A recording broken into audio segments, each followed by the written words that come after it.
আমার প্রিয় বোনেরা, আপনি যে কত দামি আপনি জানেন না। নারীদেরকে আল্লাহ বানিয়েছেন উচ্চতর করে, নিম্নতর নয়। নারীদেরকে ছোট্ট জিনিস দিলে এটারে বড় করে দেয়। নারীদেরকে ভ্রূণ দিলে, শুক্রাণু দিলে নারী এটারে বাচ্চা বাচ্চা হিসেবে উপহার দেয়, ঠিক কিনা?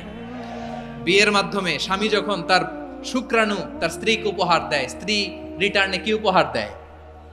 ফুল ফর্ম বেবি, মানব সন্তান। দেখছেন, আপনি দিলেন একটুকুনি দিছে বিশাল। আপনি যদি নারীকে বাজার এনে দেন, নারী এটাকে সুস্বাদু খাবারে রূপান্তর করে দেয়। আপনি তাকে একটা মুচকি হাসি দিয়ে দেন, সে তার কলিজা দিয়ে দেয়। কিন্তু যদি আপনি তার মনে কষ্ট দেন, সে আপনার জীবনকে জাহান্নাম বানায়া দেয়। খবর আছে, নারীর মন বুঝতে পারলে নেয়ামত, বুঝতে না পারলে কিয়ামত। ঠিক কিনা বলেন? নারী যে কত সম্মানিত, নারীর এটা বুঝেই নাই। বিশ্বনবী বলেন, আর দুনিয়া কুল্লুহা মাতা ওয়া খায়রু মাতা'আদ দুনিয়া আল মারআতুস সালিহা। আমার বোনেরা, 5টা প্যান্ডেলে আপনারা এলইডিতে আমার আলোচনা শুনছেন, আমি জানি। আপনাদের এই গর্ভ যে কত দামি আপনি জানেন না। আপনার পেট থেকেই আসবে আগামী দিনের সালাহুদ্দিন আল আইয়ুবী। আপনার পেট থেকেই আসবে অনাগত দিনের ইমাম মাহদী আল মুনতাজার। আপনার পেট থেকেই আসবে অনাগত দিনের ফয়সাল, ওয়াসিম, মুগ্ধ, আবু সাইদের মতো বীর যোদ্ধা।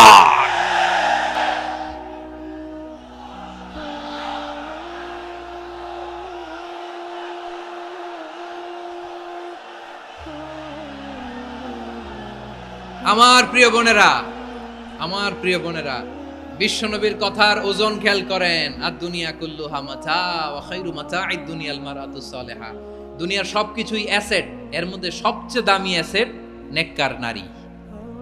আপনার গর্ভ যে কত দামি আপনি জানেন না। নিজের সময়টাকে কাজে লাগান, কোরআন পড়েন, সুন্নাহ পড়েন। আপনার অনেক দায়িত্ব ঘরে। You are the MD of your family. একটা family it's a very big institution. পরিবার একটা অনেক বড় প্রতিষ্ঠান। and you are the MD of your institution. আপনি এই পরিবারের MD, managing director of your family. এখানে আপনার কত দায়িত্ব। আপনি ছেলেমেয়েদেরকে তারবিয়া করবেন। আপনি আপনার স্বামীর জন্য ঘরটার জান্নাতের নীর বানাবেন। আপনার জন্য জান্নাতের ডুপ্লেক্স বাড়ি ওইখানে তৈরি করে রাখবে কে? আপনি যে কত দামি আপনি জানেন না। নারীদেরকে আল্লাহ বানিয়েছেন উচ্চতর করে, নিম্নতর নয়। আমার প্রিয় বোনেরা, আপনি যে কত দামি আপনি জানেন না। জানেন না আপনি কত দামি, অনেক দামি আপনি।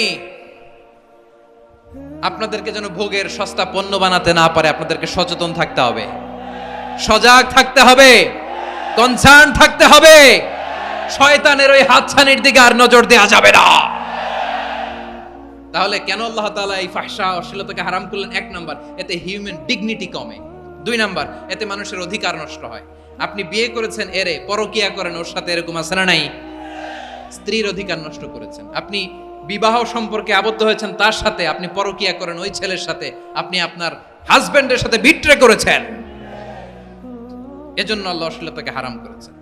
অশ্লীলতাকে হারাম করার আরেকটা কারণ হচ্ছে আল্লাহ তাআলা এই হিউম্যান জেনারেশনকে এটাকে প্রিজার্ভ করতে চায়। হিফজুন নাসল, এটা মাকাসিদুশ শরিয়ার অনেক গুরুত্বপূর্ণ একটা মাকাসিদ, অনেক গুরুত্বপূর্ণ। আপনার নাসল, আপনার জেনারেশনকে সংরক্ষণ করা। এই যে আসতেছে ফেব্রুয়ারি, কত ফেব্রুয়ারি জানো? এটা কি বিশ্ব ভালোবাসা দিবস? হ্যাঁ, কি দিবস? এই বিশ্ব ভালোবাসা দিবসের সাথে মুসলমানদের কোনো সম্পর্ক নাই। আমার প্রিয় ভাইরা, এই যে আপনি অবৈধ সম্পর্কে জড়ালেন,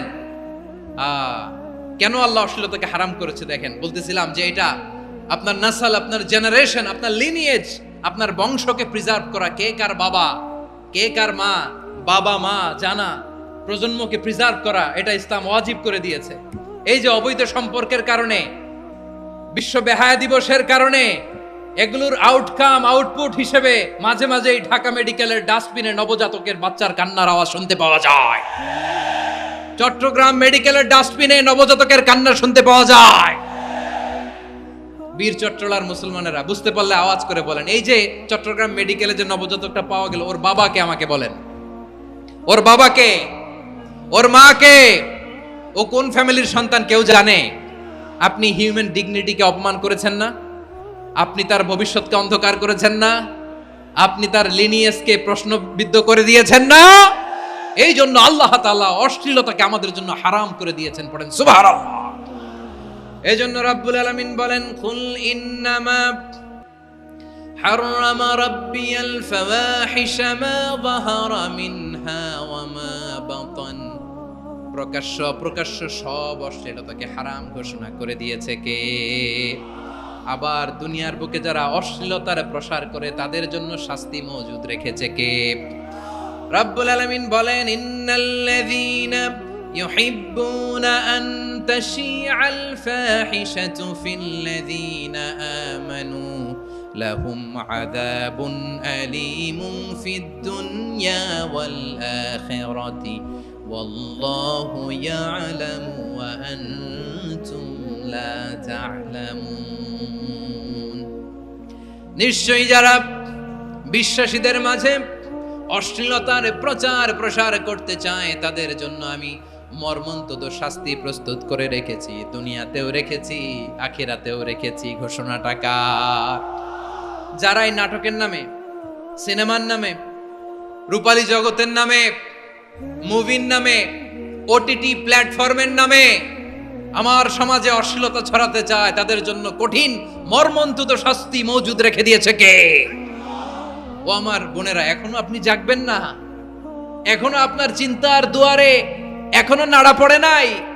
ওরা আপনাকে উলঙ্গ বানাতে চায়, ওরা আপনাকে আইটেম গার্ল বানাতে চায়।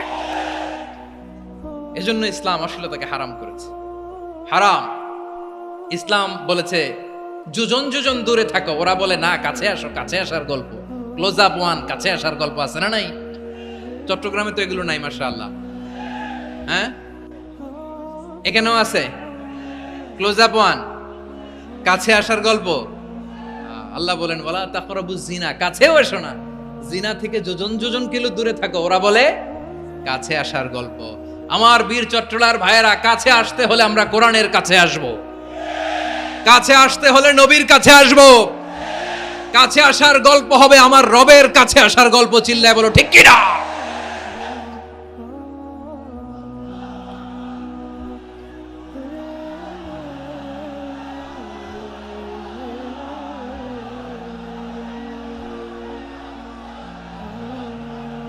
বসুন বসুন আমার ভাইয়েরা।